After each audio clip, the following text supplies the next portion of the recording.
Straight to the Atong point. balikan ha, ang ato mahigalang dugang pang pag-analisar ining maong mga issues. Unsa ning dagana gyud karon mahigala pagkagabiha oy. Ka mga insensitive mga sukid tig paminaw.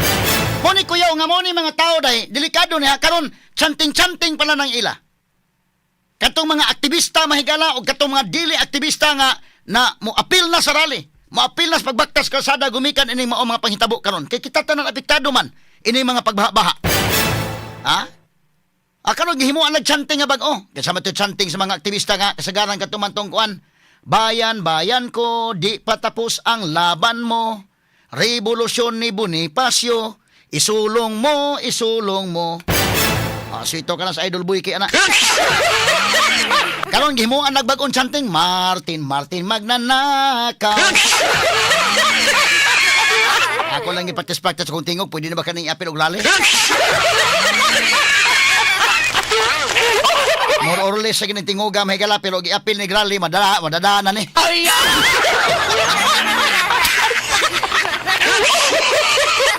Insensitive kayo.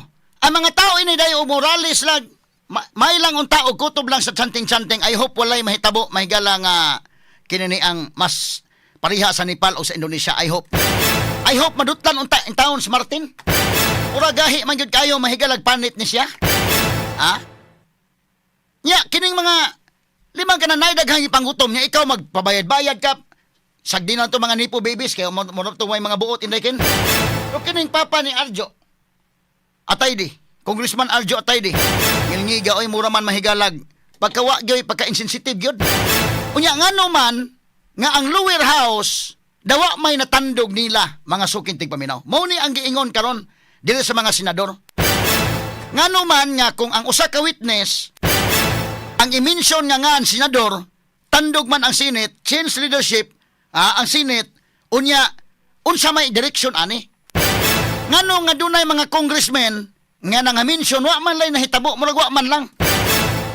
Ligoon raman kayo mahigala ang leadership sa lower house. Na-mention naman ni ngan mahigalang Martin Romualdez, o ngan mahigalang Saldico, o gawas ana, kung imong analisaron, ang resibo ana, ang budget, ang paghimaymay sa budget, ana sa lower house of Congress, sila mo'y responsable ana. Straight to the point. Mo nagingon kung corrupt ang speaker, delikado gyud ang kaban sa katawhan. Straight to the point. Delikado. Unya kini Saldico, everybody knows dito sa Congress unsa ning iyang role dito day. Unya magpa-imbestigar, believe sa kumaysan dag paisog-isog ang mga congressman imbestigar no. Makaako man sa mapaisog-isog mahigala niya kasabot sila ang ilang isog-isugan ang mga gagmay ra unya ang mga dagko to ana. Wa mahigala matandog. Straight to the point. Mo nay kuyaw-kuyaw mga sukid tig paminaw. So kini unsa man ni malawgaw ning kalakiharon kung atong analisaron pag maayo ang the way mo question mahigala ang mga congressmen, gusto nila mahigalang si Duterte maoy target ining tanan nga flood control, Okay lang na, walay problema. Gikan sa 2016 kung gusto niyo or gikan sa Campinoy kung gusto niyo pero dili pwede hanga ang karon nga mas grabe ang gibubo alang sa flood control project nga malikaya na niron. Straight to the point. Especially kining 2025 budget nga labihan mahigala kabastos sa history sa Pilipinas. Straight to the point. Mga congressman gusto nila mahigalang dadon ang isyu nga kananaang kwan katutuang 2016 during the time of Duterte gyud sumurag matabunan sila kunuhay. Klarohon tani unsa may direksyon sa Senate. Nganong nainana man aron. So kadto mahigalang mga senador nga medyo dili ilang kalinya mauroy na nga wagtang sa ilang mga kwan, mga posisyon. Well, kung tinuod nga dunay sa angay ra. Pero kung lahi ni nga direksyon, that's another story. Kaya nga naman nga si Tito Soto nagpaklaro man sa day. Ayaw magpaklaro diha po da Mr. Senate President niya, usa lang katawag diha sa usa ka tao, okay ra kadayon. Straight to the point. Desisyon sa Senate na, desisyon sa plenary. Why gapa, why hinungdan ang desisyon sa plenary, kahit naramay tawag sa usa ka tao, okay naman day ka. Straight to the point. Tawagan naman di ay. Pero kining speech ni Alan Peter Cayetano mahigala kagahapon, akong gipabati, kaganina akong ipabatik balik ha for emphasis, kining dayon pagkahuman ha. Kining dayon pagkahuman. Duna manghigalay offer kining pagka Senate President, gi-offer na niya. Na? Gi-offer niya sa ito pa kining tanan day plano na nga pulihan si Chis Escudero. Pulihan na daan Chis. Wa pa ma-mention ang nga ni Chis pulihan na daan. Nanay mga plano. So katong mga senador nagpaabot ng ito mahigalang ngita lang timing kalisom sa kayo kung atong pulihan si Chis Escudero nga walay saktong hinungdan murag lain man paminaon sad. So pag mention sa nga ni Chis, aditso dayon. Kudita dayon mahigala ang Senate. Pero dito sa lower house, pag mention sa nga mahigalang Martin, pag mention sa nga ni Saldico o kana sa mga congressman na hibaw na nga kini mga tawhana may responsable sa paghimog mga insertions budget, why nahitabo? So unsa man ka seryoso ang atong investigation ani? Tanaw ha, paminaw tagbalik si Alan Peter Cayetano, kini yang speech undanon kay ni. Kuyaw kani napita mahigala. Okay, sige Cononims. Kani sige. Magiging Senate President, kikiligin po ang mga supporter ni J.B. Ejercito. Ilagay po natin na si Jingoy Estrada, kikiligin supporter niya, magagalit naman yung galit sa kanya.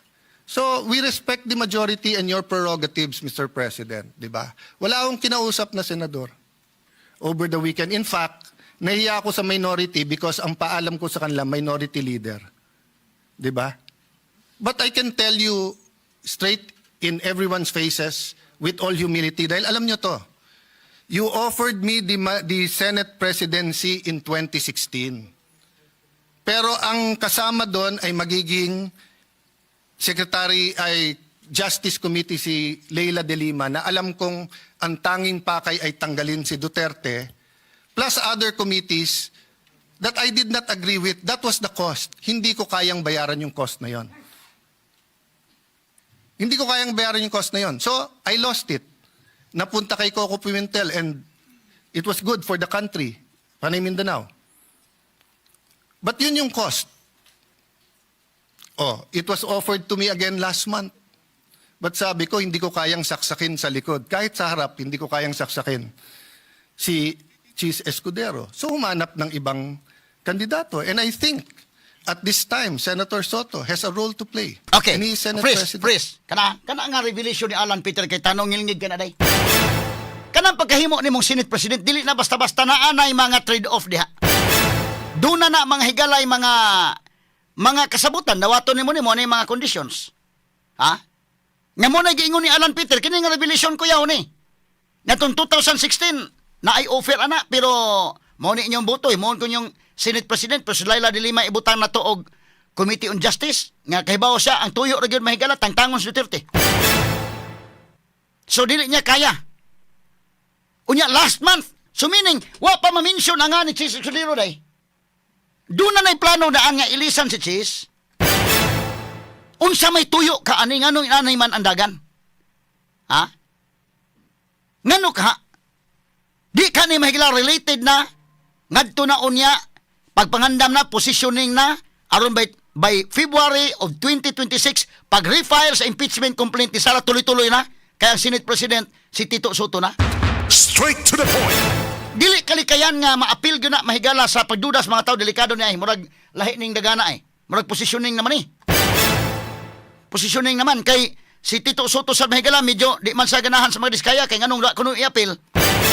Ang 2016 to 2022 kana magigustong ni Tito Soto. Si okay lang. Kung may gusto ni Tito Soto, okay lang. Ligsi ang iligsan. Ikaw po mismo, Senate President ka at the time. Humani ko Pimentel day. Nomdom ka, humani ko Pimentel, siya manipuli. Apil ka maligsan, anay. Apila po na Mark Villar, kaya mo na Secretaries DPWH at the time. Pero nung ka nga dili maligsan ang karon. Kinilahi ni mga higala nga dagan, ha? Medyo nagduda ta, kadugayan. Paminaw na to. May gani, kasi Lacson maoy nagda sa Senate Blue Ribbon Committee. At ito tagag benefits of the doubt si Lacson. Tanaw na to, mailhan man sa sinultian niya. Mailhan man na sa dagan sa investigation. Basta ang lower house, ang dagan sa investigation, wag kay paglaom gyud dito. Straight to the point.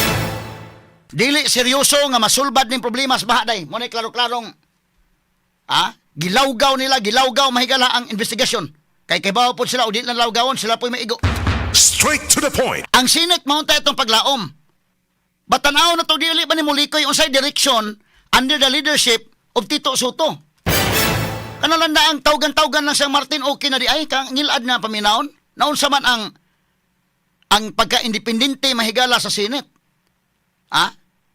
tiyan mo na, wa pa ma-mention si Chis. Karon no, giilisan si Chis Escudero. Og angayang ilisan, angayan, okay. Si Jinggoy, si Joel, gipangilisan. Og tinuod nga angayang ilisan, angayan. Pero ang direksyon, klaro lang yun. Nga, ang ato ani, klaro nga investigation ining flood control. Kay lisod man kayo day, basik ang kalaki ini mo naman og positioning na dili naman ang target ang tinuod pag-solve sa flood control problem. Ang target may kalas Duterte naman. Aron nga tuloy-tuloy na gyud nga ila na gitanan. Aron nga mapadayon mahigala nga sunod muhawod mahigala kinis Martin Romualdez. Kisa may nagdakil sa may direktor ni ron. 5 kagtawgan na kang Martin okay na kadayon. So, even last month gi-offer na daan ni Senator Alan Peter Cayetano. Gi-offer na daan.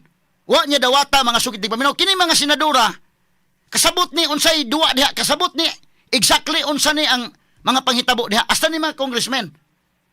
So kung mauhuna mga higala nga inani ni dagana, dili ma-solve ang grabing kinawatay sa kwarta sa baha. Ang buhaton ni makapa-encourage ni sa mga congressmen ug mga senador nga okay lang ta mga wat basta kay naa kita sa linya sa administrasyon para way problema. Straight to the point. O pakita gani ka murag musunganga ka. Mura og mo dili ka mo uyon sa ilang gusto, ikaw may targeton. So, ang mahitabo na, kadaghang mga kuno, tanawa, sa Senate landaan, kinsa man, napay laing report sa Billionaire News Channel, ako lang nang i-quote yun mahigala. Wa pay labot ang QM Builders, ha? Wa pay labot mahigala nga na-appeal sa report, daghan na ini mga nangluhod sa anak ni Alan Quirante. Nga nuwa man na ma-mention, nga nuwa lang man na makuha na ron, basta kay kauban lang ka, okay lang. Pero og mura gani kag mo sunganga gamay, paksi yun ka. So mo ni tanawonon mga sukitig paminaw na kining statement ni Alan Peter Cayetano medyo bugat ning statement. Nga kanang pagka Senate President do na mahigala yung mga kapalit. Og ingon siya kaning kang Tito Soto do na siya iyang mga roles diha mga sukitig paminaw. No, ato balik-balikan. Rewind ko no gamay dong nya atong i-play. Aron maklaro ta ni. Sige. Sige ko no names. Okay. It was good for the country. Panay Mindanao. But yun yung cost. It was offered to me again last month. But sabi ko, hindi ko kayang saksakin sa likod. Kahit sa harap, hindi ko kayang saksakin si Chis Escudero. So humanap ng ibang kandidato. And I think, at this time, Senator Soto has a role to play. And he is Senate President. Diba? So if and when it is offered to me, it will be in terms that I can pay the cost. Kasi lahat yan may cost eh. Ang hirap maging independent po ngayon. Bawat galaw natin, ituloy natin yung hearing, may galit kasi may independent commission na. Huwag natin ituloy ang hearing, parang may pinagtatakpan tayo. That's why I'm glad that the Senator Lacson said, tuloy yung hearing. Let's focus, may mastermind dito. Yung mastermind ang kailangan mabunyag. Bakit? Kasi kung hindi uulitin. Pangalawa po, may kultura, naging madali sa mastermind kasi kultura nating corruption. Okay, sige, gamay lang ha. Okay, so kini nga pamahayag ni Alan Peter Cayetano, kuyaw ni nga pamahayag. So naay mga kapalit din ha. O kinis Tito Soto malagmit nga igo na siya mahigala nag-play sa ang role karon day. Ihatag ko na nimong Senate President pero mao ni ang mga kondisyones. Mo nang usa ka tawag lang mahigalab. Makalimot siya nga Senate President siya. Ako lang ning agi kataw-kataw ha, mura sa nakalimot. Imagine, naay mga decisions sa plenary. Pero kanang decision sa plenary, dili niya balihon basta kay dunay mutawag na niya katong usa ka tawo. Kuyaw ni nga paghitabo karon.